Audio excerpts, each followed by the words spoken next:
38도 폭염에 뜨거운 삼계탕을 먹으면서 시원하다고 하는 한국인들 정말 미개하지 않나요? CNN 최고 PD가 비웃으며 한국행 비행기에 올랐습니다. 하지만 인천공항에 도착하자마자 그녀의 표정은 완전히 바뀌었죠. Oh my gosh. 우리가 원시인이었어. 귀국 후 그녀가 만든 다큐 하나가 미국 전체를 뒤집어 놓았습니다. 방송 직후 CNN 서버는 폭주했고 하룻밤 사이에 삼성 LG 에어컨이 미국 전역에서 품절 사태가 벌어졌습니다. 도대체 그녀가 한국에서 목격한 충격적인 진실은 무엇이었을까요? 지금부터 미국을 집단 패닉에 빠뜨린 그 여름의 이야기가 시작됩니다. 저는 CNN 다큐멘터리 PD 사라 존슨입니다. 작년 여름 로스앤젤레스는 지옥이었습니다. 38도라니 미국 역사상 최악의 폭염이었죠.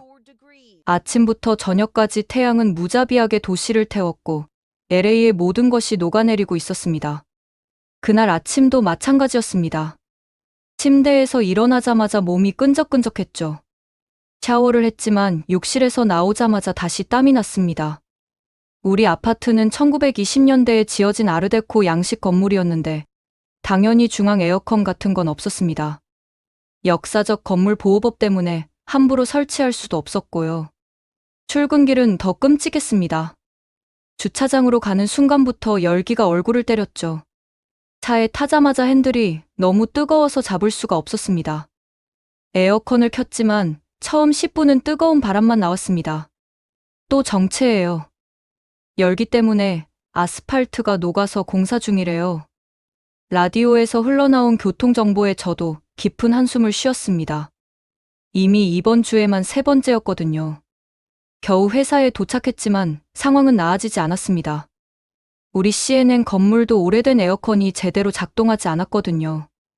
선풍기 몇 대가 미지근한 바람을 휘저을 뿐이었죠. 사라, 점심 먹으러 가자. 동료 존 피터슨이 저를 불렀습니다. 우리는 평소 즐겨 가던 미슐랭 원스타 레스토랑으로 향했습니다. 적어도 고급 레스토랑이라면 시원할 거라 기대했는데. 정말 죄송합니다, 손님. 주방이 너무 뜨거워서 요리를 할 수가 없습니다. 웨이터가 땀을 닦으며 사과했습니다. 주방장은 더위에 쓰러져 병원에 실려갔다고 했죠. 미국 최고의 레스토랑에서 요리를 못한다니. 이게 미국 미식 문화의 현실이었습니다. 우리는 결국 근처 델리에서 미지근한 샌드위치를 먹었습니다. 그마저도 빵이 눅눅해서 맛이 없었죠. 이대로 가다간 LA가 망할 거야. 존의 말에 저도 동의했습니다. 점심을 먹고 돌아오는 길 할리우드 대로의 참상을 목격했습니다. 아스팔트가 말 그대로 녹아내리고 있었습니다. 제 구두굽이 끈적끈적한 아스팔트에 박혀버렸죠. 이런, 내 지미 추 구두가. $1200짜리 구두의 굽이 완전히 망가져버렸습니다. 하지만 그보다 더 충격적인 건 그리피스 천문대 근처의 광경이었습니다. 관광객들이 여기저기 쓰러져 있었습니다. 구급차 사이렌 소리가 끊이지 않았고 의료진들이 정신없이 뛰어다녔죠. LA의 햇살 가득한 여름은 완전히 사라져버렸습니다. 사무실로 돌아온 저는 선풍기 앞에 주저앉았습니다. 화장은 다 번졌고 옷은 땀으로 흠뻑 젖어 있었죠. 이게 선진국의 도시가 맞나? 혼자 중얼거렸습니다. 그때 제 눈에 들어온 온라인 기사가 있었습니다. 아시아인들 폭염에도 뜨거운 음식 즐겨. 과학적 근거 없는 미신적 행동. 순간 비웃음이 나왔습니다. 하, 정말 원시적이네. 더운 날씨에 뜨거운 음식을 먹다니. 역시 아시아는 아직 멀었어. 그런데 그때 번뜩 아이디어가 떠올랐습니다. 이거다. 이번 시리즈의 주제로 완벽해. 다음 날 아침, 저는 들뜬 마음으로 편집장실로 향했습니다. 이번엔 정말 대박 아이템을 찾았다고 확신했죠. 마이클, 이번엔 진짜 재미있는 걸 찾았어요. 마이클 앤더슨 편집장은 에어컨도 제대로 안 도는 사무실에서 셔츠를 걷어올린 채 서류를 보고 있었습니다. 그의 이마에는 땀방울이 송글송글 맺혀 있었죠. 뭔데? 사라? 더워 죽겠는데 짧게 말해. 한국이요. 그들은 40도가 넘는 날씨에 뜨거운 닭수프를 먹어요. 삼계탕이라고 하던데 인삼까지 넣은 펄펄 끓는 국물이래요. 마이클의 눈이 번뜩였습니다. 더위도 잠시 잊은 듯 했죠. 정말? 그게 사실이야? 네. 더 웃긴 건 그걸 먹으면서 시원하다고 한대요. 완전히 모순 아니에요? 저는 준비해온 자료를 보여줬습니다. 한국의 복날 문화, 이열치열이라는 이상한 개념, 그리고 각종 뜨거운 여름 음식들의 사진이었죠. 이것 봐요. 육개장, 갈비탕, 설렁탕. 다 뜨거운 국물 음식이에요. 심지어 매운 것까지 먹어요. 정신이 나간 거죠. 마이클이 자료를 훑어보며 고개를 저었습니다. 믿기 어렵네. 우리는 여름에 차가운 가스파초나 샐러드를 먹는데 그뿐만이 아니에요. 들어보세요. 저는 더 충격적인 정보를 꺼냈죠. 한국에는 아직도 개고기를 먹는 문화가 있대요. 보신탕이라고. 정말 야만적이지 않아요? 세상에, 21세기의 개를? 마이클의 표정이 경악으로 바뀌었습니다. 우리 미국인들에게 개는 가족이나 다름없는데 그걸 먹는다니 상상도 할 수 없는 일이었죠. 이번 세계의 이상한 음식 시리즈는 이걸로 결정이네. 제목은 뭐가 좋을까? 저는 이미 생각해둔 제목을 말했습니다. 한국의 미개한 여름, 왜 그들은 더운 날 뜨거운 음식을 먹는가? 어때요? 완벽해. 시청자들이 좋아할 거야. 우리 미국 문화가 얼마나 우월한지 보여주는 좋은 기회가 되겠어. 기획이 통과되자 저는 신이 났습니다. 제작진을 꾸리는 것도 순조로웠죠. 잭, 이번에 한국 갈 건데 같이 갈래? 촬영 감독 잭 밀러는 즉시 승낙했습니다. 한국? 좋지. 그 이상한 문화 직접 보고 싶었어. 음향 담당 메리도 합류했고 우리는 즉시 준비에 들어갔습니다. 열화상 카메라도 챙겨. 그들이 얼마나 뜨거운 걸 먹는지 과학적으로 증명해야지. 습도계도 필요해. 그 찜통 같은 날씨도 측정해야 하고 우리는 마치 미개한 부족을 탐험하러 가는 탐험대처럼 들떠 있었습니다. 회의 중에 웃음이 끊이지 않았습니다. 상상해봐. 40도 날씨에 70도 국물을 마시는 사람들을. 그리고 그걸 시원하다고 하다니. 언어적 모순의 극치야. 아마 교육 수준이 낮아서 그런가 봐. 과학적 사고가 부족한 거지. 우리의 오만함은 하늘을 찔렀습니다. 마지막 제작 회의에서 저는 당당하게 선언했습니다. 이번 다큐로 한국인들이 얼마나 비과학적이고 원시적인지 폭로할 거예요. 그리고 우리 미국 문화의 우수성을 전 세계에 알리는 거죠. 모두가 박수를 쳤습니다. 일주일 후 출발이었습니다. 저는 벌써부터 완성된 다큐를 상상했습니다. 땀을 뻘뻘 흘리며 뜨거운 음식을 먹는 한국인들의 모습, 그리고 그것을 보며 혀를 차는 미국 시청자들의 반응까지. 한국인들은 우리의 조롱거리가 될 거야. 비행기에 오르기 전날 밤, 저는 일기에 이렇게 썼습니다. 얼마나 오만했던지. 지금 생각하면 얼굴이 화끈거립니다. 13시간의 긴 비행 끝에 드디어 인천국제공항에 도착했습니다. 비행기에서 내리기 전부터 저는 카메라를 준비했습니다. 한국의 찜통 같은 더위를 첫 장면부터 담아야 했으니까요. 자, 모두 준비됐지? 비행기 문이 열리면 열기가 확 들이닥칠 거야. 그런데 비행기 문이 열리자 예상과 전혀 다른 일이 벌어졌습니다. 왜 이렇게 시원하지? 시원한 바람이 얼굴을 스쳤습니다. 분명 밖은 36도라고 했는데 탑승교는 놀라울 정도로 쾌적했습니다. 이상하네. 아직 공항 건물에 들어가지도 않았는데. 잭이 고개를 갸웃거렸죠. 입국장으로 들어서니 더 놀라웠습니다. 거대한 공항 전체가 마치 와인 저장고처럼 서늘했습니다. 온도계를 확인해보니 22도. 말도 안 돼. 이 넓은 공간 전체를 22도로 유지한다고? LAX 공항은 여름이면 에어컨이 제대로 작동하지 않아 찜통이 되는데 여기는 너무나 쾌적했습니다. 입국 심사를 기다리는 동안 저는 주변을 둘러봤습니다.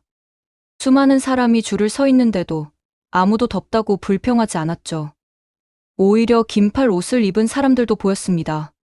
실례합니다. 오늘 날씨가 어떤가요? 줄을 서 있던 공항 직원에게 물었더니 그녀는 미소를 지으며 대답했습니다. 아, 오늘은 시원한 편이에요. 36도밖에 안 되거든요. 36도가 시원하다고요? 저는 귀를 의심했습니다. LA는 38도면 비상사태인데 36도를 시원하다고 하다니. 네, 어제는 38도였는데 오늘은 많이 내려갔네요. 선선해서 좋아요. 선선하다고? 저는 당황해서 촬영 감독 잭을 쳐다봤습니다. 그도 어리둥절한 표정이었죠. 이미 뭔가 잘못됐어. 우리 계획이. 메리가 작은 목소리로 말했습니다. 수화물을 찾으러 가는 길에 더 충격적인 발견이 있었습니다. 거대한 공항 곳곳에 디지털 온도계가 설치되어 있었는데 모두 22도에서 23도를 가리키고 있었습니다. 저것 좀 봐. 구역마다 온도를 관리하고 있어. 그뿐만이 아니었습니다. 천장을 보니 거대한 에어컨 통풍구가 일정한 간격으로 배치되어 있었고 바람의 방향도 과학적으로 계산된 듯했습니다. 이건 우리가 상상한 것과 완전히 달라. 수화물을 찾고 나오는 길에 또 한 번 놀랐습니다.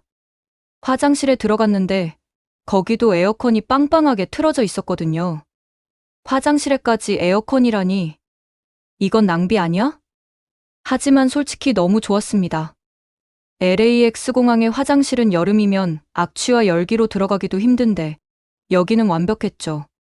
세관을 통과하고 도착 로비로 나왔을 때 저는 열화상 카메라를 꺼냈습니다. 밖의 온도를 측정해보니 정말 36도. 그런데 실내는 완벽하게 22도를 유지하고 있었습니다. 어떻게 이게 가능하지? 에너지 비용이 얼마나 들까? 공항철도를 타러 가는 길, 저는 계속 주변을 관찰했습니다. 사람들의 표정이 너무나 평온했죠. 땀 한 방울 흘리지 않고 여유롭게 걸어다니고 있었습니다. 저기 좀 봐, 사라. 잭이 한 가족을 가리켰습니다. 할머니부터 어린아이까지 모두가 편안해 보였죠. 특히 할머니는 긴팔 가디건까지 걸치고 있었습니다. 더우신가요? 제가 한국어로 물어봤더니 다큐 준비하면서 기본적인 한국어는 배웠거든요. 할머니가 웃으며 답했습니다. 아니야, 시원해. 공항은 항상 에어컨이 새서 가디건 준비했지. 가디건을? 36도 날씨에 저는 머리가 복잡해지기 시작했습니다.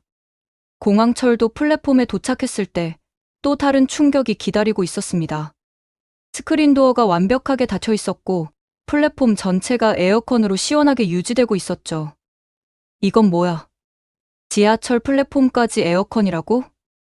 뉴욕 지하철은 플랫폼은커녕 열차 안도 제대로 냉방이 안 되는데 곧 열차가 들어왔고 스크린 도어가 열리자 차가운 바람이 쏟아져 나왔습니다. 윽, 추워. 메리가 소리쳤습니다. 정말로 열차 안은 냉장고 수준이었습니다. 이거 너무 춥지 않아요? 옆에 서 있던 한국인 청년에게 물었더니 그는 웃으며 답했습니다. 외국분이시구나. 처음엔 다들 그래요. 한국 여름엔 이 정도는 돼야 시원하거든요. 시원하다. 또 그 단어였습니다. 도대체 한국인들에게 시원하다는 뭘까? 열차 안을 둘러보니 놀라운 광경이 펼쳐졌습니다. 에어컨이 한 칸에 8대씩 설치되어 있었고 모두 풀가동 중이었죠. 미쳤어. 이게 말이 돼? 우리는 서로를 바라보며 말을 잃었습니다. 우리 계획이 완전히 틀어졌어. 잭이 한숨을 쉬며 말했죠. 그러게. 이 사람들 전혀 더워하지 않잖아. 창밖으로 보이는 서울의 풍경도 예상과 달랐습니다. 사람들이 거리를 활발하게 걸어다니고 있었거든요. LA였다면 이 시간에는 모두 실내에 숨어 있을 텐데. 뭔가 단단히 잘못됐어. 저는 불안한 예감을 떨칠 수 없었습니다. 서울 시내 호텔에 짐을 푼 다음 날, 드디어 본격적인 촬영을 시작했습니다. 첫 목적지는 종로에 있는 유명한 삼계탕집이었죠. 자, 이제부터가 진짜야. 40도 가까운 날씨에 뜨거운 닭 수프를 먹는 미개한 문화를 폭로하는 거야. 저는 카메라 앞에 서서 오프닝 멘트를 준비했습니다. 잭이 카메라를 세팅하고 메리가 음향을 체크하는 동안 저는 대본을 다시 한번 확인했죠. 안녕하세요. 저는 지금 서울의 한 삼계탕집 앞에 있습니다. 기온은 37도, 습도는 70%가 넘는 찜통 같은 날씨인데요. 믿기 어려우시겠지만 한국인들은 이런 날씨에 뜨거운 닭고기 수프를 먹는다고 합니다. 과연 이게 합리적인 행동일까요? 지금부터 직접 확인해 보겠습니다. 그런데 가게 문을 열고 들어가는 순간 또 당황스러운 상황이 벌어졌습니다. 여기도 에어컨이. 가게 안은 완벽하게 시원했습니다. 아니, 시원한 정도가 아니라 추울 정도였습니다. 어서 오세요. 몇 분이세요? 종업원이 밝게 인사하며 우리를 맞았습니다. 세 명이요. 우리는 창가 자리에 앉았습니다. 밖에서는 뜨거운 태양이 내리쬐고 있었지만 실내는 너무나 쾌적했죠. 외국분들이시네요. 삼계탕 드셔보셨어요? 아니요, 처음이에요. 아, 그럼 특별히 신경 써서 준비해 드릴게요. 종업원의 친절함에 저는 조금 당황했습니다. 우리가 조롱하러 온 건데 이렇게 따뜻하게 맞아주다니. 곧 김이 모락모락 나는 삼계탕이 나왔습니다. 뚝배기 채로 나온 삼계탕은 정말로 펄펄 끓고 있었습니다. 열화상 카메라 준비해. 측정해보니 75도가 넘었습니다. 이 더운 날씨에 75도짜리 음식을 먹는다니까. 저는 득이양양하게 카메라를 향해 말했습니다. 드디어 우리가 원하던 장면을 찍을 수 있었죠. 그때 옆 테이블의 광경이 눈에 들어왔습니다. 한국인 가족이 땀을 뻘뻘 흘리며 뜨거운 삼계탕을 먹고 있었는데, 시원하다. 아버지로 보이는 중년 남성이 이마에 땀을 닦으며 말했습니다. 순간 저는 귀를 의심했죠. 뭐라고요? 저도 모르게 영어가 튀어나왔습니다. 시원하다고요? 지금 뜨거운 걸 드시면서 시원하다고 하셨어요. 제가 한국어로 다급하게 물었더니 그 남자분이 웃으며 고개를 끄덕였습니다. 네, 땀이 쫙 나면서 속이 시원해지잖아요. 속이 시원해진다고요? 저는 완전히 혼란에 빠졌습니다. 뜨거운 걸 먹으면서 시원하다니 이게 무슨 말인지 도저히 이해할 수 없었죠. 외국분이시군요. 이해가 안 되실 거예요. 옆에 있던 아주머니가 친절하게 설명을 시작했습니다. 한국어의 시원하다는 단순히 차갑다는 뜻이 아니에요. 답답한 게 해소되는 느낌, 막힌 게 뚫리는 느낌, 속이 후련해지는 느낌. 이런 걸 다 포함하는 말이죠. 막힌 게 뻥 뚫린다고요? 저는 더 헷갈렸습니다.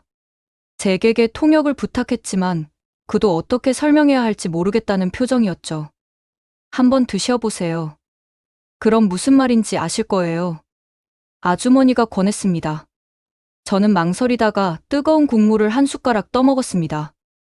으악, 뜨거워. 순간 입천장이 될 것 같았습니다. 그런데 곧이어 놀라운 일이 벌어졌죠. 온몸에서 땀이 폭포처럼 쏟아지기 시작한 겁니다. 이마, 목 등. 정말 전신에서 땀이 났습니다. 어때요? 시원하죠? 아니, 전혀요. 더 더워졌어요. 저는 필사적으로 휴지로 땀을 닦았습니다. 에어컨이 빵빵한데도 땀이 멈추지 않았죠. 계속 드셔보세요. 처음엔 다 그래요. 주변 사람들이 재미있다는 듯 저를 바라봤습니다. 저는 창피했지만 계속 먹어봤죠. 한국에 온 이상 제대로 경험해야 했으니까요. 이상한 일이 벌어졌습니다. 계속 먹다 보니 처음에 그 답답한 더위가 조금씩 사라지는 느낌이 들었습니다. 몸이 가벼워지는 느낌이랄까요? 이게 뭐지? 그게 시원하다예요. 아주머니가 빙그레 웃었습니다. 영어로는 리프레싱, 하지만 그것보다 더 깊은 의미예요. 몸속의 나쁜 기운이 땀과 함께 빠져나가는 거죠. 저는 충격을 받았습니다. 시원하다가 단순히 온도를 나타내는 말이 아니었던 겁니다. 삼계탕에는 인삼도 들어있어요. 몸의 기운을 북돋아 주죠. 그래서 더운 여름에 먹으면 오히려 더위를 이길 힘이 생겨요. 종업원이 추가 설명을 해줬습니다. 그래도 이해가 안 돼요. 왜 굳이 더운 날 뜨거운 걸? 찬 음식만 먹으면 배탈 나기 쉬워요. 그리고 체온이 갑자기 내려가면 오히려 더 피곤해지죠. 뜨거운 음식을 먹으면 체온을 일정하게 유지할 수 있어요. 의학적인 설명까지 듣고 나니 할 말이 없었습니다. 우리가 미개하다고 생각했던 문화에 과학적 근거가 있었던 거죠. 촬영을 하면서도 저는 계속 혼란스러웠습니다. 카메라 앞에서 뭐라고 말해야 할지 모르겠더라고요. 한국의 시원하다는 제가 생각했던 것과 완전히 달랐습니다. 이건 준비했던 조롱조의 멘트가 나오지 않았습니다. 삼계탕을 다 먹고 나니 정말 신기하게도 몸이 한결 가벼워진 느낌이었습니다. 밖으로 나왔는데, 어라? 아까보다 덜 덥게 느껴졌습니다. 이게 말이 돼? 저는 제 자신이 이해가 안 됐습니다. 분명 온도는 그대로인데, 체감 온도가 달라진 겁니다. 이거 편집을 어떻게 해야 할까? 글쎄, 조롱하려고 왔는데, 오히려 배우고 있잖아. 메리도 당황한 표정이었습니다. 우리가 틀렸는지도 몰라, 사라. 첫 촬영부터 계획이 완전히 틀어져 버렸습니다. 미개한 문화를 폭로하러 왔는데 오히려 우리의 무지를 깨닫게 된 거죠. 다음 날 아침 저희는 서울의 출퇴근 러시아워를 경험하기로 했습니다. 오늘은 제대로 찍을 수 있을 거야. 뉴욕 지하철처럼 지옥 같은 장면을 담을 수 있겠지. 저는 아직도 희망을 버리지 못했습니다. 한국의 지하철이라고 해서 특별할 게 있겠습니까? 사람이 많으면 당연히 덥고 불쾌할 테니까요. 아침 8시 강남역으로 향했습니다. 서울에서 가장 붐비는 역 중 하나라고 들었거든요. 역으로 내려가는 순간부터 또 놀라움의 연속이었습니다. 에스컬레이터를 타고 내려가는데 시원한 바람이 얼굴을 스쳤습니다. 지하로 내려가는데도 시원해? 뉴욕 지하철은 지하로 내려갈수록 열기가 심해지는데 여기는 정반대였습니다. 플랫폼에 도착했을 때 저는 눈을 의심했습니다. 수많은 사람이 기다리고 있는데도 전혀 덥지 않았습니다. 아니, 오히려 쌀쌀할 정도였죠. 이게 가능한 일이야? 온도계를 확인해 보니 23도. 밖은 35도가 넘는데 지하철 플랫폼이 23도라니. 뉴욕 지하철은 여름에 플랫폼이 40도까지 올라가는데 제기 믿을 수 없다는 표정으로 중얼거렸습니다. 곧 열차가 들어왔습니다. 스크린도어가 열리자 차가운 바람이 쏟아져 나왔습니다. 추워. 저도 모르게 소리쳤습니다. 열차 안은 정말 냉장고 수준이었습니다. 사람들에 떠밀려 겨우 열차에 올라탔는데 놀랍게도 불쾌하지 않았습니다. 뉴욕 지하철이라면 이 정도 인파의 땀 냄새와 체온으로 숨이 막혔을 텐데 여기는 빽빽해도 쾌적했습니다. 실례합니다. 여기 에어컨이 몇 대나 있는 거예요? 옆에 있던 회사원에게 물었더니 그가 천장을 가리켰습니다. 각 칸마다 8대씩 있어요. 그리고 환기 시스템도 따로 있고요. 8대씩. 저는 입이 떡 벌어졌습니다. 그럼 한 열차에 몇 대나 되는 거예요? 열량 편성이니까. 80대? 80대의 에어컨이 한 열차에. 저는 충격을 감출 수 없었습니다. 전기세는 어떻게 감당하죠? 그건 서울시에서 부담하죠. 시민들의 기본권이니까요. 또 나왔습니다. 기본권이라는 말이. 에어컨이 기본권이라니 미국에서는 상상도 할 수 없는 개념이었죠. 미국에서 오셨어요? 그 회사원이 물었습니다. 네, 뉴욕에서 왔어요. 아, 뉴욕 지하철은 에어컨이 없다고 들었어요. 여름에 힘드시겠어요. 한국인이 우리를 동정하다니. 순간 자존심이 상했지만 사실이니 할 말이 없었습니다. 뉴욕 지하철은 역사가 오래돼서 서울 지하철도 1호선은 1974년에 만들어졌어요. 하지만 계속 개선하고 있죠. 더 할 말이 없었습니다. 나이 핑계도 통하지 않았으니까요. 열차가 역에 도착할 때마다 문이 열리고 닫혔는데 놀랍게도 온도가 거의 변하지 않았습니다. 플랫폼도 시원하니까 열기가 들어올 일이 없었던 거죠. 뉴욕은 역마다 열기가 들어와서 갈수록 더워지는데 메리가 한숨을 쉬며 말했습니다. 더 충격적인 건 사람들의 모습이었습니다. 출근 시간 만원 지하철인데도 모두가 깔끔했습니다. 땀 한 방울 흘리지 않고 화장도 그대로였죠. 이게 같은 출근길이 맞아? 뉴욕에서는 여름 출근길이 전쟁 같습니다. 지하철에서 땀범벅이 되어서 회사에 도착하면 먼저 화장실에서 씻어야 하죠. 하지만 여기서는 그럴 필요가 없었습니다. 시청역에서 내렸는데 또 놀라운 광경이 펼쳐졌습니다. 지하상가가 끝없이 이어져 있었거든요. 지하로만 계속 갈 수 있어요. 비 오거나 더울 때 정말 편하죠. 안내해주던 가이드가 설명했습니다. 화장품 가게, 옷가게, 식당, 카페. 모든 상점이 지하로 연결되어 있었고 전체가 완벽하게 냉방이 됐습니다. 완전한 지하 도시네. 저는 감탄할 수밖에 없었습니다. 이제 이해가 됐습니다. 한국인들이 여름에도 활발하게 활동할 수 있는 이유가. 차라, 우리 완전히 틀렸어. 잭이 카메라를 내리며 말했습니다. 뉴욕이 후진국이야. 인정해야겠어. 저도 더 이상 부정할 수 없었습니다. 카메라 앞에서 리포트를 하려 했지만 준비했던 멘트가 나오지 않았습니다. 여러분, 저는 지금 서울 지하철에 있습니다. 여기는 뉴욕과는 완전히 다른 세상입니다. 우리가 당연하게 받아들였던 불편함이 여기서는 존재하지 않습니다. 아니, 애초에 불편함을 받아들일 이유가 없었던 거죠.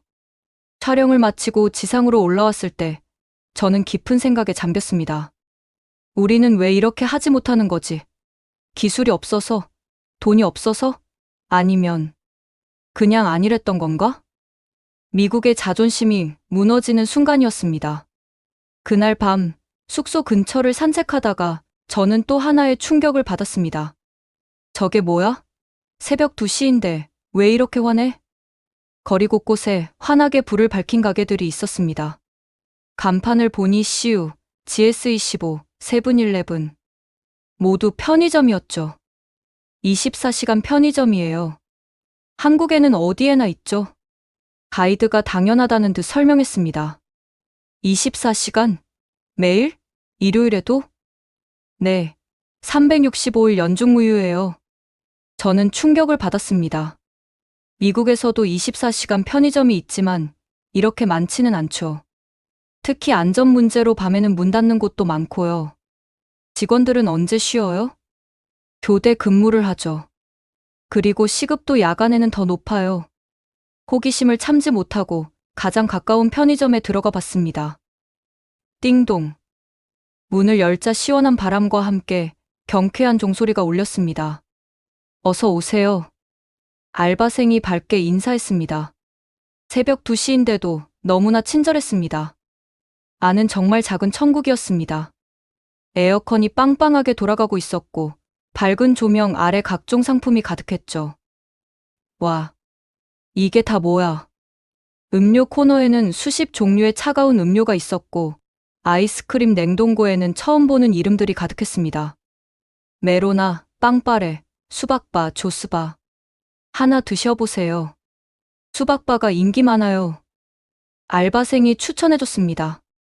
1,000원, 그러니까 75센트 정도의 가격이었죠. 미국에서는 아이스크림 하나에 3달러는 기본인데 도시락도 있어요? 따뜻한 음식 코너를 발견하고 놀랐습니다. 각종 도시락과 김밥, 샌드위치가 있었죠. 네, 전자레인지에 데워드릴 수 있어요. 새벽 2시에 따뜻한 음식을 먹을 수 있다고요? 뉴욕에서는 상상도 못할 일이었습니다. 밤에 배고프면 그냥 참거나 비싼 딜리버리를 시켜야 했으니까요. 계산대 뒤를 보니 각종 택배 보관함도 있었고 ATM, 복사기, 팩스까지 있었습니다. 이건 편의점이 아니라 생활종합센터네요. 밖에 나와서 주변을 둘러보니 더 놀라웠습니다. 100m도 안 되는 거리에 또 다른 편의점이 보였거든요. 편의점이 이렇게 많아도 되나요? 경쟁이 심하죠. 그래서 서비스가 더 좋아져요. 우리는 주변을 걸어봤습니다. 500m 반경 안에만 편의점이 12개였습니다. 믿을 수 없어. 뉴욕은 밤에 가게 찾기도 힘든데 더 놀라운 건 새벽인데도 편의점에 사람들이 계속 드나든다는 거였습니다. 택시 기사가 커피를 사러 들어가고 야근하고 퇴근하는 직장인이 맥주를 사고 운동복 차림의 젊은이가 스포츠 음료를 샀죠. 한국인들은 언제 자는 거야? 잭이 혀를 찼습니다. 그때 편의점 유리문에 붙은 스티커를 발견했습니다. 무더위 쉼터. 이게 뭐예요? 아, 정부에서 지정한 거예요. 더우면 누구나 들어와서 쉴 수 있어요. 꼭 뭘 사지 않아도 돼요. 저는 감동받았습니다. 상업시설을 공공의 이익을 위해 활용하다니. 미국이었다면 고객 전용이라고 써놨겠지. 메리가 씁쓸하게 말했습니다. 또 다른 편의점에 들어가 봤더니 거기는 또 다른 브랜드였습니다. 하지만 시원함은 똑같았죠. 각 브랜드마다 특색이 있어요. CU는 도시락이 맛있고 GS는 와인 종류가 많고 이 정도면 밤의 문화가 완전히 다른 거였습니다. 사라, 이거 봐. 잭이 편의점 앞 테이블을 가리켰습니다. 플라스틱 테이블과 의자가 놓여 있었는데 사람들이 거기서 라면을 먹고 있었죠. 편의점에서 라면을 끓여 먹을 수 있어요? 네, 뜨거운 물도 무료로 제공해요. 문화 충격의 연속이었습니다. 편의점을 나오면서 저는 깨달았습니다. 이 도시는 24시간 살아있는 거구나. 그리고 그 중심에는 이 작은 시원한 오아시스들이 있는 거구나. 우리가 정말 틀렸어, 사라. 잭이 한숨을 쉬며 말했습니다. 그러게. 완전히 다른 문명이야. 뉴욕의 밤은 죽어 있지만 서울의 밤은 살아 있었습니다. 그리고 그것을 가능하게 하는 건 바로 이 촘촘한 편의점 네트워크였습니다. 우리의 오만함이 부끄러워지는 밤이었습니다. 주말 저녁, 현지 가이드가 특별한 곳으로 안내하겠다고 했습니다. 한국인들이 여름을 즐기는 진짜 방법을 보여드릴게요. 즐긴다고요? 이 더위를? 저는 반신반의하며 따라갔습니다. 반포 한강공원에 도착했을 때 저는 내 눈을 의심했습니다. 저녁 7시, 기온은 여전히 35도가 넘는데 수천 명의 사람들이 강변에 모여 있었습니다. 미쳤어. 다들 정말 미쳤어. 돗자리를 깔고 텐트를 치고 심지어 테이블과 의자를 가져온 사람들도 있었죠. 모두가 야외에서 무언가를 먹고 마시며 즐거워하고 있었습니다. 이게 바로 치맥이에요. 치킨과 맥주의 줄임말이죠. 더운데 밖에서 먹는다고요? 에어컨 있는 실내에서 먹으면 되잖아요. 한강 바람이 불어서 시원하잖아요. 그리고 이런 분위기를 즐기는 거죠. 시원하다. 또 그 말이었습니다. 하지만 이번엔 조금 이해가 되기 시작했습니다. 우리도 한번 해볼까요? 가이드가 빈자리를 찾아 돗자리를 펼쳤습니다. 여기서 치킨을 어떻게 구해요? 배달시키면 돼요. 강가에도 배달이 된다고요? 당연하죠. 한국은 어디든 배달이 돼요. 가이드가 스마트폰을 꺼내 배달 앱을 켰습니다. 수십 개의 치킨집이 떴고 메뉴도 다양했죠. 양념, 프라이드, 간장, 파달. 뭐 드실래요? 저는 뭐가 뭔지도 모르겠어요. 그럼 반반으로 시킬게요. 양념 반, 프라이드 반. 30분 후 정말로 배달이 왔습니다. 강변 산책로까지 오토바이를 타고 온 배달원이 뜨거운 치킨을 전달해줬습니다. 이게 가능한 일이야? 저는 계속 놀랄 수밖에 없었습니다. 편의점에서 산 차가운 맥주와 뜨거운 치킨. 논리적으로는 이상한 조합이었지만 한 입 먹어보니 오 마이 갓. 이게 뭐야? 바삭한 치킨과 차가운 맥주의 조합이 환상적이었습니다. 맛있죠? 이게 한국의 여름이에요. 주변을 둘러보니 모든 사람이 행복해 보였습니다. 아이들은 뛰어놀고, 연인들은 데이트를 즐기고, 가족들은 도란도란 이야기를 나누고 있었죠. 미국 사람들은 더우면 집에만 있잖아요. 제가 말하자 가이드가 웃었습니다. 그게 더 답답하지 않아요? 한국인들은 더위를 피하는 게 아니라 더위와 함께 즐기는 거예요. 더위와 함께 즐긴다. 정말 충격적인 발상이었습니다. 강바람이 불어왔습니다. 신기하게도 정말 시원했습니다. 아니, 시원하다기보다는 상쾌했다고 해야 할까요? 어때요? 이제 시원하다가 뭔지 좀 알겠어요? 옆 돗자리에 한국인 가족이 말을 걸어왔습니다. 네, 조금씩 알 것 같아요. 제가 한국어로 대답하자 다들 박수를 쳤습니다. 이제 한국인 다 됐네요. 치맥 즐기시는 거 보니까. 모두가 웃었습니다. 저도 따라 웃었죠. 처음으로 한국인들과 하나가 된 느낌이었습니다. 주변을 자세히 보니 인프라가 완벽했습니다. 곳곳에 화장실이 있었고 그늘막과 텐트 대여소도 있었죠. 편의점과 카페도 가까이 있어서 언제든 시원한 곳으로 피할 수 있었습니다. 서울시에서 관리하는 거예요. 시민들이 편하게 즐길 수 있도록. 심지어 쓰레기 분리수거함도 곳곳에 있어서 깨끗했습니다. 해가 지고 밤이 되자 더 많은 사람이 모여들었습니다. 이제부터가 진짜예요. 가이드가 말했죠. 조명이 켜지고 분수쇼가 시작됐습니다. 음악에 맞춰 춤추는 분수를 보며 사람들이 환호했죠. 무료예요? 네. 매일 밤하는 거예요. 저는 감동했습니다. 시민들을 위한 무료 공연이라니. 밤 10시가 넘었는데도 사람들은 떠날 생각이 없었습니다. 오히려 더 활기차 보였죠. 새벽까지 있을 거예요. 밤이 되면 더 시원하니까. 정말로 밤바람은 시원했습니다. 아니, 이제는 그 시원하다의 의미를 알 것 같았습니다. 사라, 우리도 뉴욕에 이런 문화를 만들 수 있을까? 잭이 물었습니다. 글쎄, 일단 허드슨강을 깨끗이 하는 것부터 시작해야겠지. 우리 모두 웃었습니다. 그날 밤, 저는 새벽 1시까지 한강에 있었습니다. 처음으로 여름이 즐거울 수 있다는 걸 깨달았습니다. 더위를 피하는 게 아니라 더위와 함께 사는 법. 한국인들이 가르쳐준 새로운 철학이었죠. 카메라에 담긴 영상을 확인하며 생각했습니다. 이걸 어떻게 편집하지? 조롱하려던 다큐가 완전히 다른 이야기가 되어버렸는데. 한강에서 돌아오는 길, 일행 중 현지 스태프가 제안했습니다. 노래방 가실래요? 진짜 시원해요. 노래방, 새벽 1시에? 네, 24시간이에요. 또 24시간이라니. 이 나라는 정말 잠들지 않는 것 같았습니다. 거리를 걷다 보니 코인 노래방이라는 네온 사인이 눈에 들어왔습니다. 건물 2층, 3층에 여러 개가 보였죠. 이렇게 많아요? 노래방은 한국 문화의 일부예요. 스트레스 해소용이죠. 1,000원. 그럼 75센트 정도네요. 네, 정말 싸죠? 미국은 노래방이 비싸다고 들었어요. 뉴욕에서는 노래방 1시간에 $30는 기본입니다. 그것도 찾기 어렵고요. 안으로 들어가자 냉기가 확 쏟아졌습니다. 우와, 정말 춥네요. 에어컨을 3개 틀어놔요. 노래 부르면 열이 나니까. 작은 방들이 복도를 따라 늘어서 있었고 각 방마다 번호가 있었습니다. 빈 방을 찾아 들어갔는데 이게 1,000원짜리 방이라고?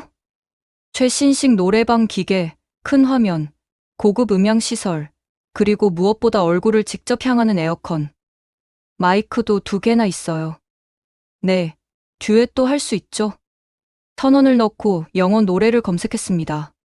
놀랍게도 빌보드 차트부터 최신 팝송까지 다 있었습니다. Don't Stop Me Now. 제가 좋아하는 노래를 선택했습니다. 전주가 나오고 가사가 화면에 떴습니다. 에어컨 바람을 맞으며 노래를 부르니 정말 시원. 아니, 상쾌했습니다. 한 곡 더, 한 곡 더. 신이 나서 계속 불렀습니다. 잭도, 메리도 함께 불렀죠. 이거 중독성 있네요. 결국 우리는 5,000원어치를 불렀습니다. 20곡이나. 미국에서는 이 돈이면 10분도 못 불러요. 밖으로 나와서 주변을 보니 PC방, 만화카페, DVD방 등 다양한 오락시설이 있었습니다. 모두 24시간, 모두 에어컨 완비.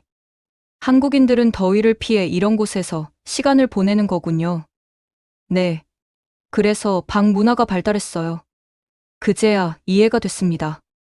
노래방이 단순한 오락시설이 아니라 도시의 쿨링 센터 역할도 하는 거였죠. 근데 왜 미국엔 이런 게 없을까요? 제가 물었더니 가이드가 생각에 잠겼습니다. 문화 차이? 미국은 개인 프라이버시를 중요하게 생각하잖아요. 한국은 함께 즐기는 문화가 강해요. 맞는 말이었습니다.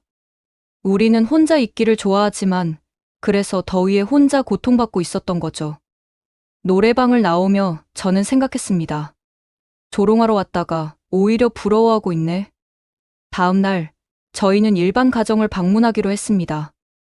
현지 코디네이터가 소개해준 김현정 씨 가족이었습니다. 송파구의 평범한 아파트에 사는 4인 가족이었죠.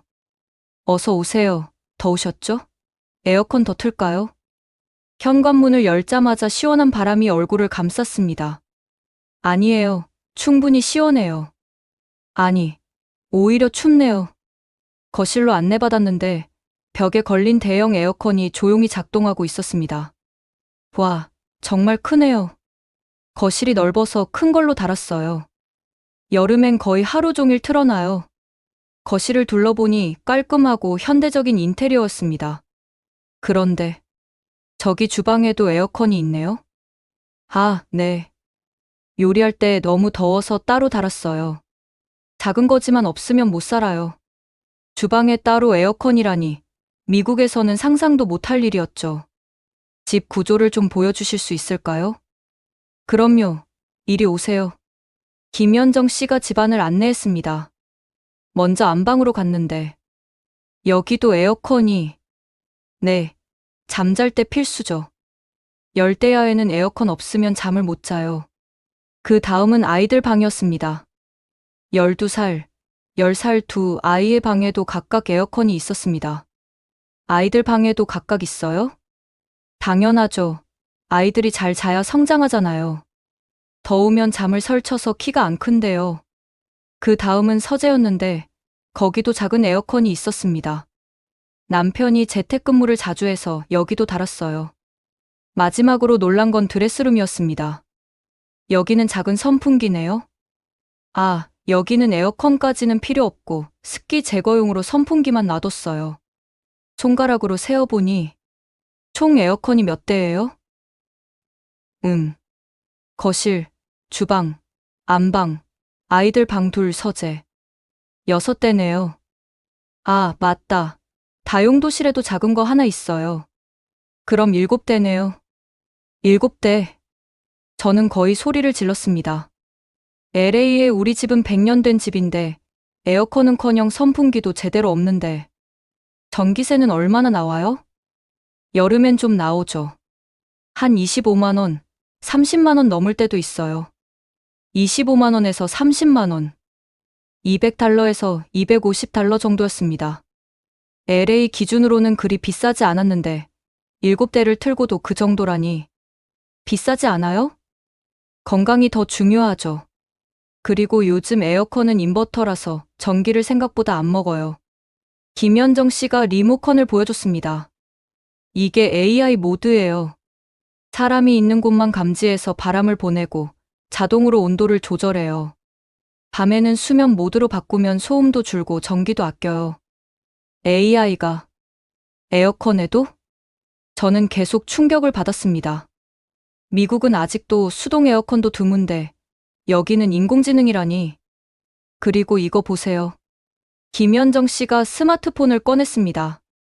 앱으로 조절할 수 있어요. 집에 오기 전에 미리 켜놓으면 도착했을 때 시원하죠.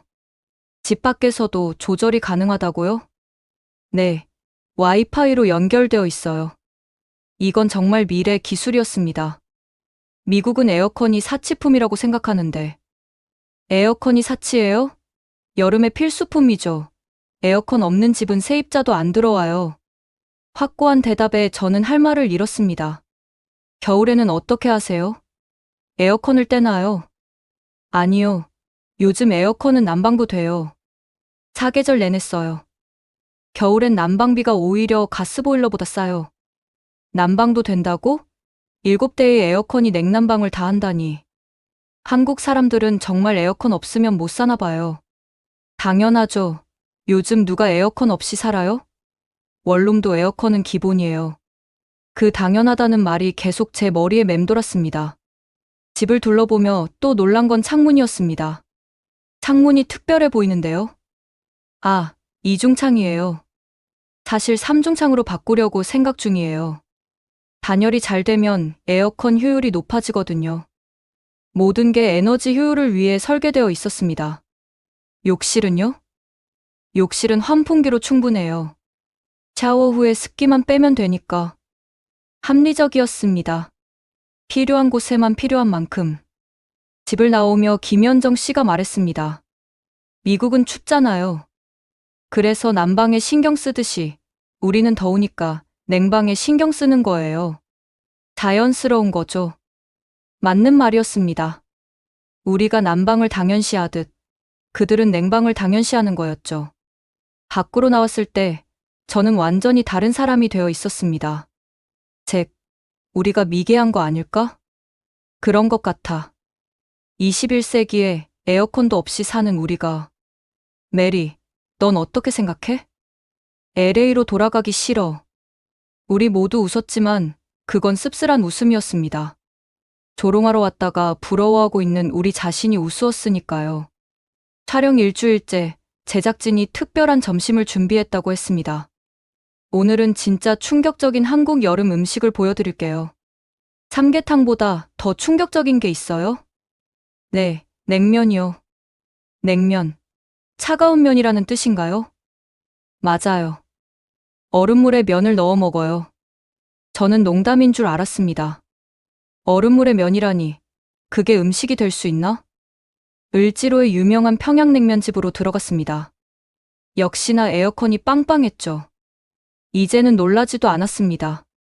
평양냉면 5그릇이요. 주문을 하고 기다리는데 옆 테이블의 광경이 눈에 들어왔습니다. 저게 뭐예요? 정말로 얼음이 동동 떠 있는 국물에 면이 담겨 있었습니다. 냉면이에요. 여름 최고 인기 메뉴죠. 차가운 파스타 같은 건가요? 아니요, 완전히 달라요. 면도 메밀로 만들고 국물도 특별해요. 곧 우리 냉면도 나왔습니다. 이걸 어떻게 먹어요? 스테인리스 그릇에 담겨 나온 냉면은 정말로 얼음이 둥둥 떠 있었습니다. 면 위에는 삶은 계란 반쪽, 얇게 썬 고기, 배, 오이가 올려져 있었죠.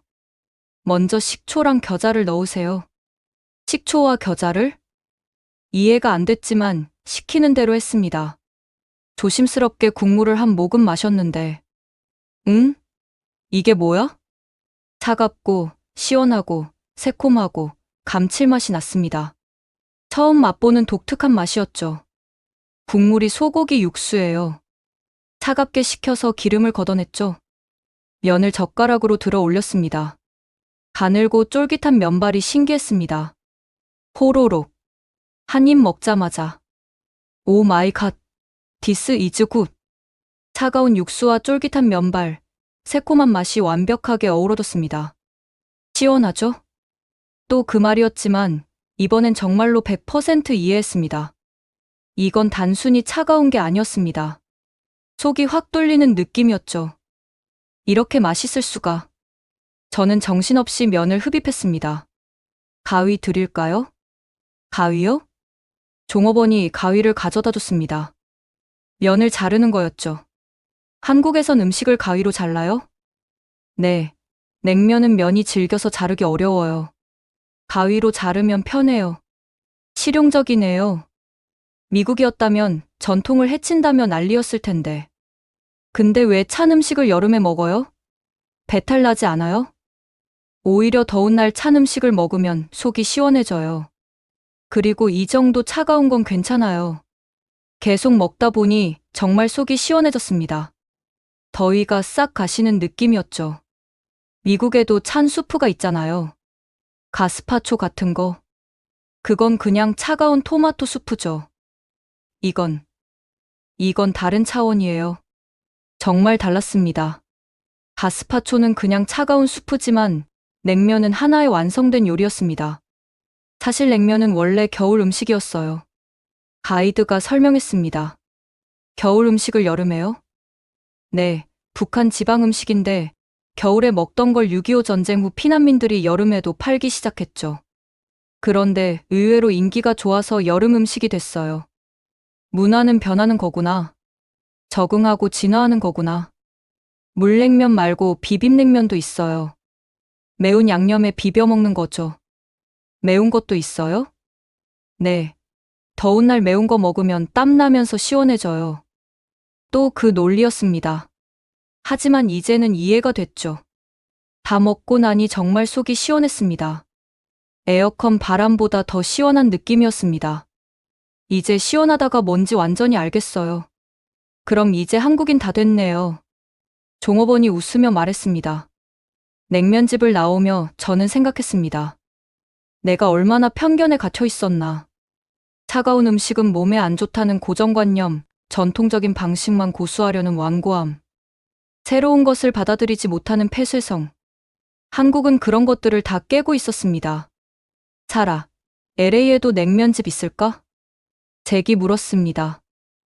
글쎄, 있었으면 좋겠는데, 우리가 하나 차릴까? 농담처럼 던진 말이었지만, 진지하게 고민이 됐습니다. 미국 사람들도 이 맛을 알면 좋아할 텐데. 서울에서의 모든 촬영을 마치고 호텔로 돌아왔을 때, 저는 깊은 고민에 빠졌습니다. 잭, 우리 큰일 났어. 왜? 조롱하러 왔는데. 사냥할 거리만 가득해.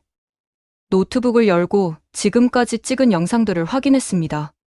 삼계탕 집에서의 시원하다 논란, 완벽한 지하철 냉방 시스템, 24시간 편의점, 한강의 치맥 문화, 7대의 에어컨이 있는 일반 가정. 이걸 어떻게 미개한 여름이라는 제목으로 편집해? 잭도 한숨을 쉬었습니다. 솔직히 말하자 살아. 우리가 미개한 거 아냐? 21세기에 에어컨도 없이 찜통에서 사는 우리가. 맞는 말이었습니다. 영상을 다시 보니 더 명확했습니다. 제가 삼계탕을 먹으며 시원하다고 감탄하는 장면, 냉면을 먹고 놀라는 표정, 편의점의 완벽함에 감동하는 모습. 너희 표정이 진심이야. 이걸 거짓으로 편집할 순 없어. 메리가 말했습니다. 근데 마이클이 뭐라고 할까? 한국의 미개한 여름을 찍으러 갔다고 했는데. 진실을 보여주는 게 다큐멘터리 아니야? 제게 말이 맞았습니다. 다큐멘터리는 진실을 담는 거죠. 우리의 편견이 아니라. 밤새 고민했습니다. 새벽 3시, 저는 결심했습니다. 제목을 바꾸자. 뭘로? 잠시 생각하다가 떠오른 제목이 있었습니다. 한국, 여름의 천국. 미쳤어? 완전히 정반대잖아. 하지만 그게 진실이야. 저는 편집을 시작했습니다. 조롱이 아닌 경탄의 시선으로, 비판이 아닌 배움의 자세로. 내레이션도 완전히 다시 썼습니다. 저는 한국의 미개한 여름 문화를 조롱하러 갔습니다. 하지만 제가 발견한 것은 우리보다 훨씬 앞선 문명이었습니다. 더운 날 뜨거운 음식을 먹는 것이 미개하다고요? 아니었습니다. 그것은 수천 년의 지혜가 담긴 과학이었습니다. 시원하다는 단순한 온도가 아니었습니다. 한국인들은 우리가 갖지 못한 개념을 갖고 있었습니다. 편집하면서 저는 울었습니다. 왜 울어? 모르겠어. 부끄럽고, 미안하고, 그리고 감사해. 제가 한국인들을 얼마나 무시했는지, 우리 문화가 얼마나 우월하다고 착각했는지, 그리고 한국이 우리에게 얼마나 많은 걸 가르쳐 줬는지, 모든 게 명확해졌습니다. 마지막 장면은 제가 한강에서 치맥을 즐기며 시원하다고 외치는 모습이었습니다. 이제 저도 시원하다가 뭔지 압니다. 그리고 왜 한국이 여름의 천국인지도요. 편집을 마치고 최종본을 볼 때 우리 셋은 아무 말이 없었습니다. 이게 우리가 만든 거 맞아? 조롱 다큐가 찬양 다큐가 됐네. 아니야. 이게 진짜 다큐멘터리야. 잭이 말했습니다. 편견을 깨고 진실을 보여주는 거. 그게 우리 일이잖아. 맞았습니다. 그게 우리의 일이었습니다. 마이클이 화낼 거야. 그럼 그냥 보여주자. 영상을 보면 이해할 거야. 저는 USB에 파일을 담았습니다. 한국, 여름의 천국. 더 이상 조롱의 대상이 아닌 배워야 할 나라의 이야기였습니다. LA로 돌아온 다음 날, 저는 떨리는 마음으로 편집장실로 향했습니다. 살아, 드디어 왔구나. 한국은 어땠어? 제대로 조롱했겠지? 마이클이 기대에 찬 표정으로 물었습니다. 마이클, 먼저 영상을 봐주세요. 제목이 왜 바뀐 거야? 한국, 여름의 천국이라니? 보시면 이해하실 거예요. 저는 편집된 최종본을 틀었습니다. 처음엔 인상을 찌푸리던 마이클의 표정이 점점 변했습니다. 지하철 장면에서는 입을 벌렸고 7대의 에어컨 장면에서는 의자에서 벌떡 일어났습니다. 이게 다 사실이야? 네, 제가 직접 경험한 거예요. 영상이 끝났을 때 마이클은 한참 동안 말이 없었습니다. 사라. 우리가 완전히 틀렸구나. 죄송해요. 조롱하러 갔다가. 아니야, 잘했어. 이게 진짜 다큐멘터리지. 진실을 보여주는 거. 마이클이 창밖을 바라봤습니다. LA는 여전히 찜통이었죠. 이대로 방송하자. 미국이 봐야 해. 우리가 얼마나 뒤처져 있는지. 정말요? 그래. 오히려 더 큰 화제가 될 거야. 방송 전날 예고편이 나갔습니다. 충격. CNN PD가 발견한 여름 천국, 한국. SNS가 폭발했습니다. 한국이 천국이라고? 에어컨 7대? 믿을 수 없어. 방송 당일, 저는 너무 긴장했습니다. 미국인들이 받아들일 수 있을까? 오후 8시, 드디어 방송이 시작됐습니다. 저는 집에서 가족들과 함께 시청했습니다. 사라, 정말 한국이 그렇게 시원해? 어머니가 믿을 수 없다는 표정으로 물었죠. 방송이 끝나자마자 제 휴대폰이 미친 듯이 울리기 시작했습니다. 사라, 방금 봤어. 대박이야. 한국 가는 방법 좀 알려줘. 에어컨이 정말 7대라고?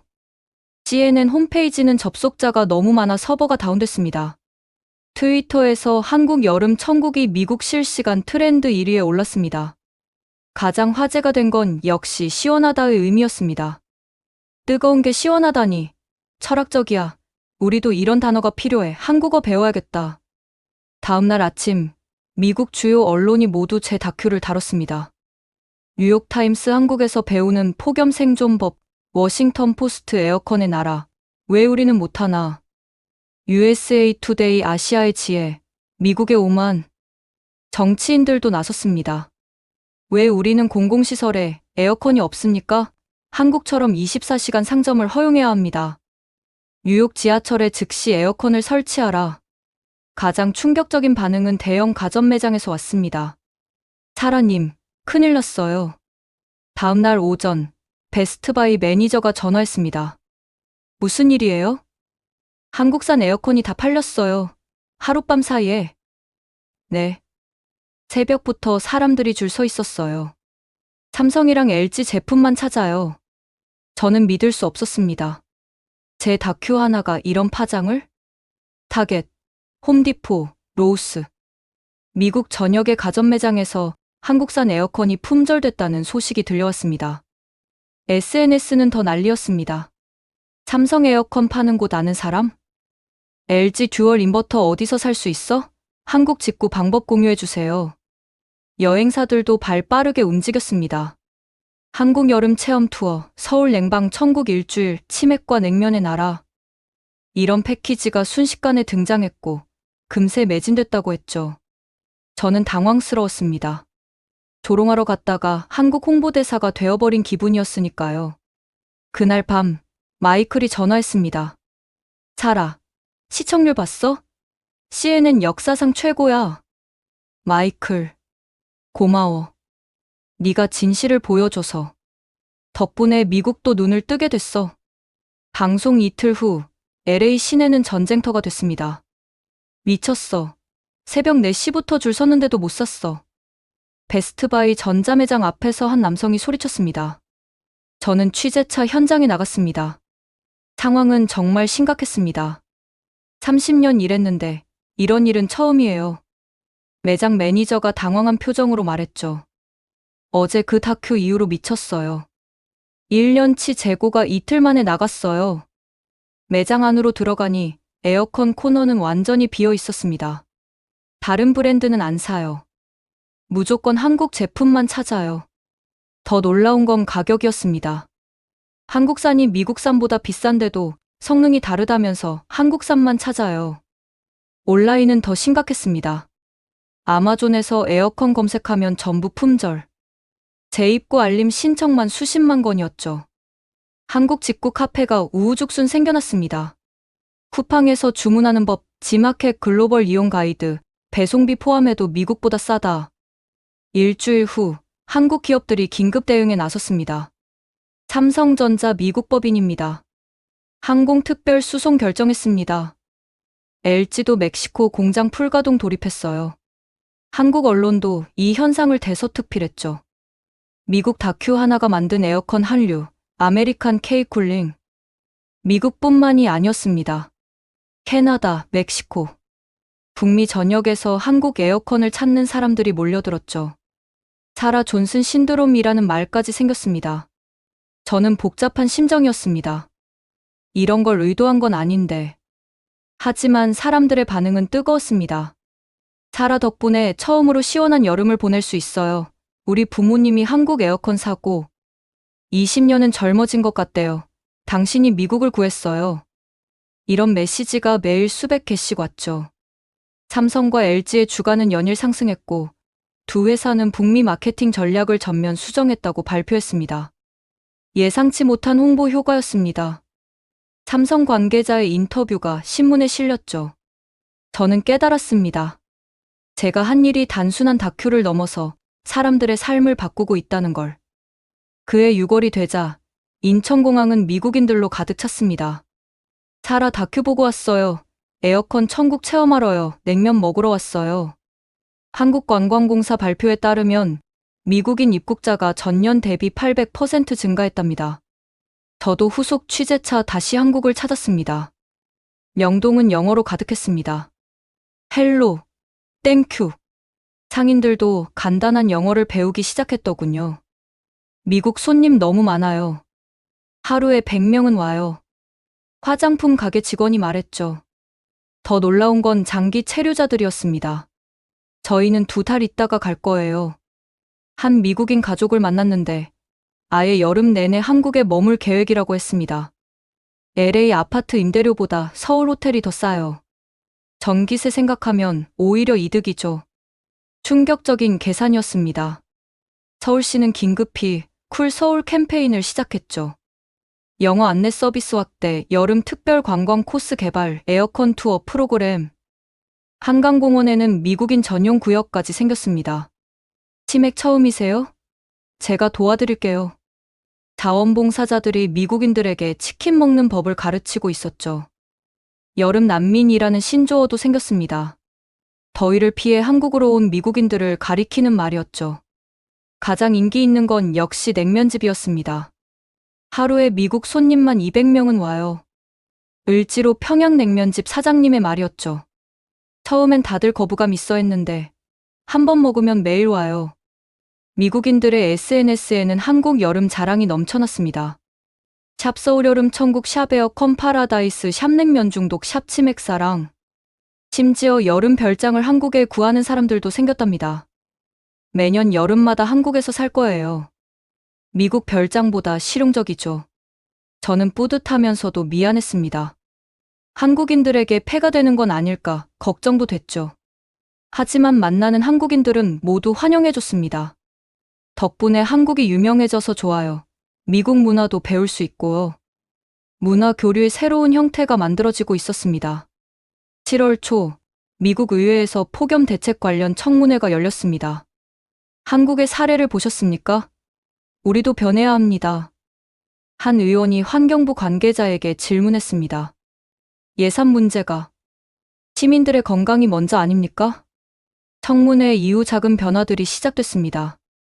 뉴욕시는 오래된 지하철 노선 중 일부에 에어컨 추가 설치를 검토하기 시작했고, LA는 공공도서관과 커뮤니티 센터의 냉방 시간을 연장했습니다. 한 번에 다 바꿀 순 없지만 시작은 해야죠. LA 시청 관계자의 말이었습니다. 가장 빠른 변화는 민간 부문에서 일어났습니다. 대형 마트들이 한국산 에어컨 매장을 확대했고, 한국식 카페 체인들이 미국에 진출하기 시작했죠. 24시간은 아니어도 영업시간을 늘리고 있어요. 세븐일레븐 매니저가 설명했습니다. 언론들은 이를 느리지만 확실한 변화라고 표현했죠. 한 다큐멘터리가 시작한 작은 파문, 미국도 배울 건 배운다. 물론 비판도 있었습니다. 에너지 낭비다, 전통을 버리는 거다. 하지만 젊은 세대를 중심으로 변화를 요구하는 목소리가 커졌죠. 왜 우리만 더위에 고통받아야 하나? 실용적으로 생각하자. 온라인 청원도 시작됐습니다. 뉴욕 지하철의 에어컨을 공공건물 냉방 의무화. 수십만 명이 서명했죠. 일부 주에서는 실제로 법안이 발의되기도 했습니다. 신축 공공건물 에어컨 설치 의무화 법안, 여름철 냉방 쉼터 운영 법안. 통과까지는 시간이 걸리겠지만 논의가 시작됐다는 것 자체가 의미 있었죠. 한국 기업들도 기회를 포착했습니다. 미국 시장 맞춤형 제품 개발 중입니다. 삼성 관계자의 인터뷰였습니다. 저는 이 모든 변화를 지켜보며 복잡한 심정이었습니다. 내가 뿌린 씨앗이 이렇게 자라다니. 작은 다큐멘터리 하나가 만든 나비효과였죠. 미국은 하루아침에 바뀌진 않겠지만 변화는 시작됐습니다. 다음 해 여름, 저는 개인적으로 다시 한국을 찾았습니다. 이번엔 취재가 아닌 순수한 휴가였죠. 어서 오세요. 작년에 오셨던 분이시죠? 종로의 그 삼계탕집 사장님이 저를 알아봤습니다. 네, 기억하세요? 그럼요. 덕분에 미국 손님들 많이 오세요. 이번엔 혼자 조용히 삼계탕을 먹었습니다. 뜨거운 국물을 한 숟가락 떠먹으니, 아, 시원하다. 자연스럽게 나온 한국말에 저도 놀랐습니다. 정말로 시원했거든요. 그 깊은 의미의 시원함이. 식사 후 북촌을 걸었습니다. 전통 한옥들 사이로 보이는 현대적인 에어컨 실외기들. 전통과 현대의 조화로구나. 한국은 전통을 버리지 않으면서도 실용적으로 변화를 받아들였습니다. 그게 이 나라의 힘인 것 같았죠. 인사동의 한 찻집에 들어갔습니다. 차가운 오미자차 주세요. 네, 더위에 좋아요. 주인 할머니가 친절하게 설명해줬습니다. 창밖으로 보이는 거리엔 여전히 많은 사람들이 활기차게 걸어다니고 있었죠. 더위와 함께 사는 사람들. 작년엔 이해할 수 없었던 광경이 이제는 자연스러워 보였습니다. 저녁엔 혼자 한강에 갔습니다. 편의점에서 맥주와 김밥을 사서 잔디밭에 앉았습니다. 혼자 오셨어요? 옆에 앉은 한국인 가족이 말을 걸었습니다. 네, 한국이 좋아서 또 왔어요. 어머, 한국말 잘하시네요. 그들이 치킨을 나눠줬습니다. 같이 드세요. 혼자 먹으면 맛없어요. 따뜻한 정이 느껴졌습니다. 이것도 한국의 시원함인 것 같았습니다. 마음이 뻥 뚫리는 그런 시원함. 그날 밤 숙소로 돌아오며 생각했습니다. 난 정말 많이 변했구나. 오만했던 CNN PD에서 한국을 사랑하는 사람으로. 그게 제 인생 최고의 변화였습니다. LA로 돌아온 후 저는 작은 변화들을 시도했습니다. 먼저 집에 에어컨을 설치했습니다. 한국산으로 주세요. 전자제품 매장 직원이 웃으며 답했죠. 좋은 선택이에요. 요즘 인기 많아요. 사무실에도 개인 선풍기를 놨고 회사에 에어컨 증설을 건의했습니다. 사라, 너 한국 갔다 와서 완전 바뀌었어. 동료들이 놀려댔지만 몇몇은 진지하게 동의했죠. 사실 나도 너무 더웠어. 이참에 바꾸자. 점심시간엔 일부러 에어컨 잘 된 한국 식당을 찾아갔습니다. LA 한인타운에 새로 생긴 냉면집이었죠. 물냉면 하나요. 이제 능숙하게 주문할 수 있었습니다. 시원한 냉면을 먹으며 작년 여름을 떠올렸습니다. 그때 얼마나 무지했던가. 주말엔 친구들을 초대해 치맥 파티를 열었습니다. 이게 뭐야? 치킨이랑 맥주? 한국 스타일이야. 정말 잘 어울려. 처음엔 의아해하던 친구들도 곧 즐기기 시작했죠. 와, 정말 맛있네. 한국 사람들 천재야. 소셜미디어에도 한국 문화를 소개하기 시작했습니다. 오늘의 한국어 시원하다. 단순히 cool이 아니에요.